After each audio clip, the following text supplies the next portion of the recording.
They were just kids. Two teenage athletes at a school track meet in Frisco, Texas. One would die. The other now stands accused of murder. On April 2nd, 2025, beneath the bleachers of Memorial High School's field, an argument escalated. It ended with a knife, a life lost, and a community shaken to its core. This is the story of Austin Metcalf, a promising athlete whose future was stolen, and Karmelo Anthony, once a rising star accused of deadly violence. Who was Austin Metcalf? Austin Metcalf was 17, a junior at Memorial High School in Frisco, Texas.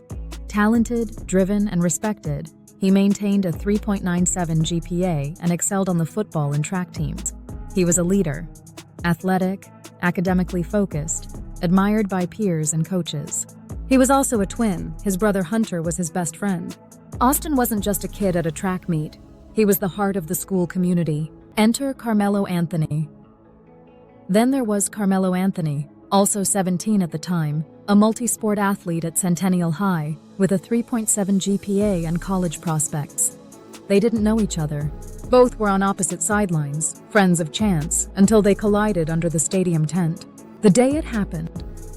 It was early afternoon on April 2nd, during a UIL track meet that called multiple schools to one field. Heavy rain delayed events. Anxiety crept among crowded bleachers. Video from stadium surveillance showed Austin stepping up to Anthony and asking him to move from the Memorial team's tent. Words turned into a push. Anthony allegedly reached into his backpack, pulled out a black knife, and stabbed Austin once in the chest.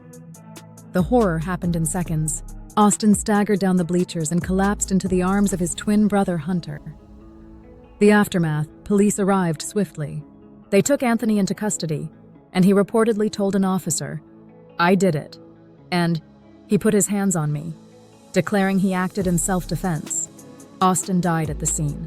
His family released a statement acknowledging the grief but demanding justice, charges, and legal fallout. A grand jury indicted Anthony for first-degree murder on June 24, 2025. Being 17, Texas treats him as an adult.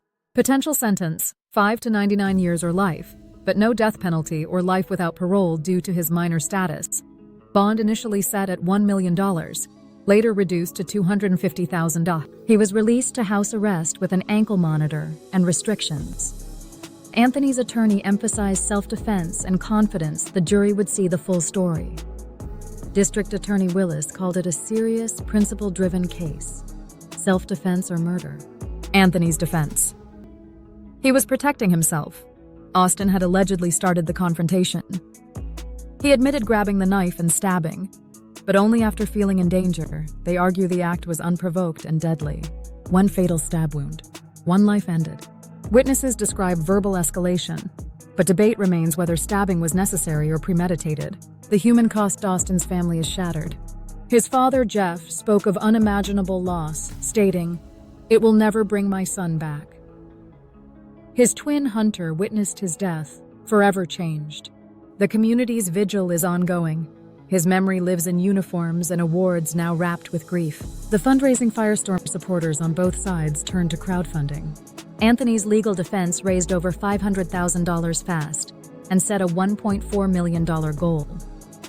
Metcalf's family's fundraiser also drew in nearly $250,000, but these campaigns sparked backlash. Some say Anthony's family excess overshadowed their message.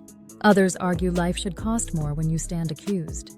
Online fallout and racial undertones. The incident sparked online misinformation, deepfakes and fake medical reports, which led to FBI inquiries.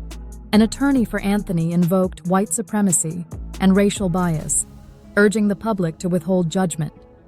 But Anthony's lawyer emphasized, "This is not about race. 2 kids, 1 white, 1 black." Race is now part of the conversation, at protests, online theories, and public sentiment. What comes next? No trial date has been given yet, only that Anthony's first court appearance will come soon and deliberation is pending. Meanwhile, Anthony is under strict supervision. His court filings show he checks in weekly, stays isolated, and avoids social media. The bigger picture. This is more than a tragic death. It's a collision of adolescent conflict, teenage anger, perceptions of self-defense, and racial tension. It speaks to a generation that brings legal weapons to school events. It disrupts the myth of the track meet as safe and innocent. What do you think? Was this a tragic mistake? Or a crime in plain sight? Did Karmelo Anthony defend himself or cross a line? Can a jury decide if this was split-second regret or calculated intent? Subscribe to the Silent Files for the verdict and more cases that demand to be heard. Share your thoughts. What should justice look like in the death of Austin Metcalf?